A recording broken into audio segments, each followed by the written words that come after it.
sinceramente me sinto até envergonhado de continuar. Acho que esse não deveria ser o começo, mas o fim. Porque essa é a pedagogia espírita na prática, na ação. E eu já, da outra vez que estive em Fortaleza, tive a oportunidade de ver e dei os parabéns para o maestro que faz esse trabalho, para o Gomes. Eu acho um trabalho espetacular. Me sinto sinceramente até envergonhado de continuar, porque é a obrigação do dia, né? A responsabilidade de falar da pedagogia espírita. Me sinto mesmo porque é um trabalho belíssimo e muito espetacular que eles fazem com essas crianças. O que aconteceu aqui hoje é o trabalho da pedagogia espírita na ação, na prática. Em essência, é um trabalho totalmente daquilo que nós vamos refletir um pouco aqui hoje e algumas ideias da pedagogia espírita. Sou Alessandro, alguns estiveram no Congresso de Pedagogia Espírita, outros não.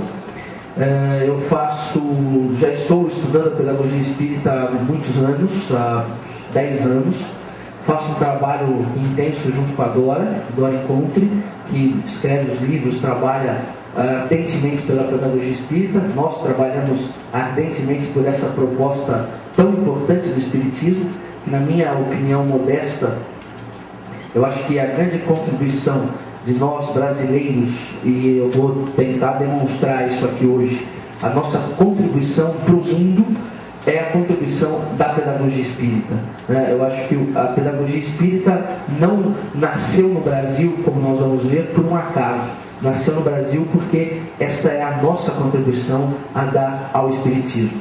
E a pedagogia espírita é o resgate do espiritismo de Kardec, que nós precisamos nos mantermos fiéis a Kardec até o fim e recuperarmos Kardec do século XX e recuperarmos inclusive Kardec dentro do próprio movimento espírita, porque infelizmente, como já dizia o professor Antônio Pires, nós espíritas temos a tendência em alguns momentos de levar o espiritismo mais para uma prática quase semelhante às igrejas do que aquilo que pensava Kardec. Então a minha fala vai ser no sentido de recuperar o espiritismo no sentido como Kardec queria, né? É que Deus nos deixa agir. Nós agimos, nós fazemos as coisas. Nós não ficamos sentados no mundo ouvindo grandes mestres falarem qualquer coisa e aí a gente aprende. Nós aprendemos fazendo, agindo, atuando, vivendo uma vida, vivendo outra, errando, ora sendo rico, ora sendo pobre, ora sendo mulher, ora sendo homem, ora tendo uma família assim, ora tendo um trabalho desse jeito. Nós vamos atuando no mundo, agindo profundamente, tendo inclusive a oportunidade de errar, a liberdade de errar, e muitas vezes de errar, errar inúmeras vezes, não é?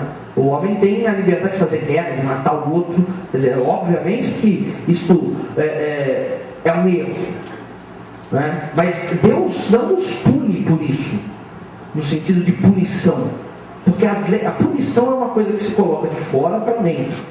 As leis divinas não estão fora de nós, elas estão dentro de nós.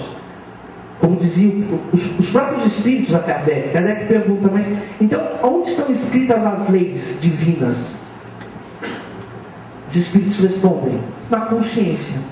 Ou seja, as leis estão na nossa consciência. Nós é que nos autopunimos, né? Porque a nossa consciência é o maior guia. É ela que nos pressiona, que nos chama à responsabilidade da vida.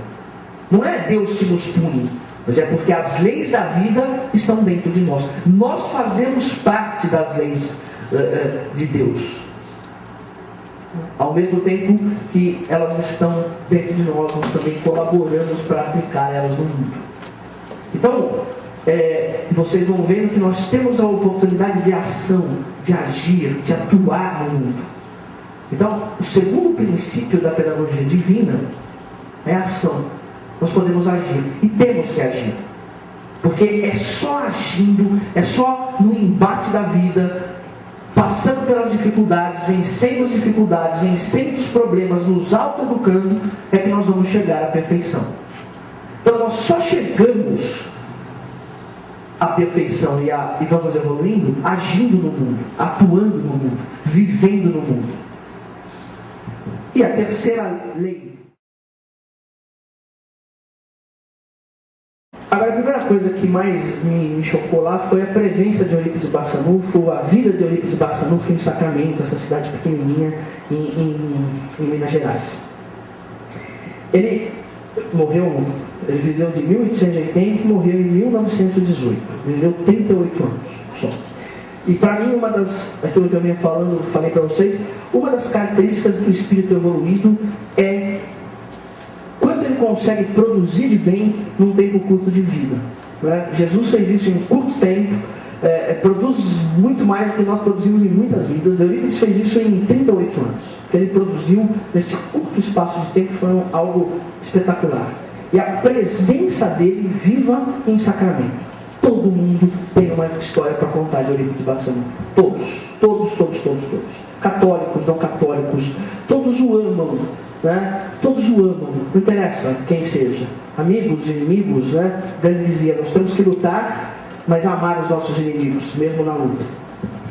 Que é uma ideia cristã fabulosa. Então, todos o amavam de forma espetacular, né? Um amor enorme por Eurípides. Então, eu fui tendo alguns relatos. Por exemplo, eu encontrei uma senhora, 98 anos, e todos muito lúcidos. Eu consegui relatos de um aluno que tinha 111 anos. Imagine, 111 anos, uma história inteira, passou por coisas importantíssimas da história da educação brasileira, né? Praticamente viu a República no Brasil nascer. Eu falando sobre a República e história, pegando em livros, ele lá era quase um documento vivo da República Brasileira, porque o período que Eurípides viveu foi o período republicano brasileiro, o nascimento da República. Saímos do Império para começarmos a República. Um período novo na história do Brasil que nós vivemos até hoje, a República. Presença dele. Essa senhora, 98 anos, eu fui até a casa dela, porque um historiador local chamado Amigo Jacob Salomão me ajudou demais. O Amigo foi uma figura espetacular, me ajudou, me levou. Então, eu cheguei a essa senhora, ela é católica, aí começou a falar de Eurípides e contar os casos, vários casos. E ela disse o seguinte, olha, eu vi o Eurípides passar aqui com seus alunos, sempre muito bem arrumado, bonito, ele sempre, todo mundo descreve ele assim, muito bem arrumado, um sujeito elegante, bonito, passava com seus alunos aqui, e eu ficava vendo ele passar, aquela figura me chamava, parecia que ele tinha um magnetismo, né? Aí ela disse, e quando ele orava na cidade, a cidade inteira ouvia a oração dele. E aí a minha mãe dizia, olá filha, os espíritas estão rezando, né? Porque a cidade inteira ouvia, aquilo parecia que tinha um megafone enorme, e então todo mundo sabia que os espíritos estavam rezando.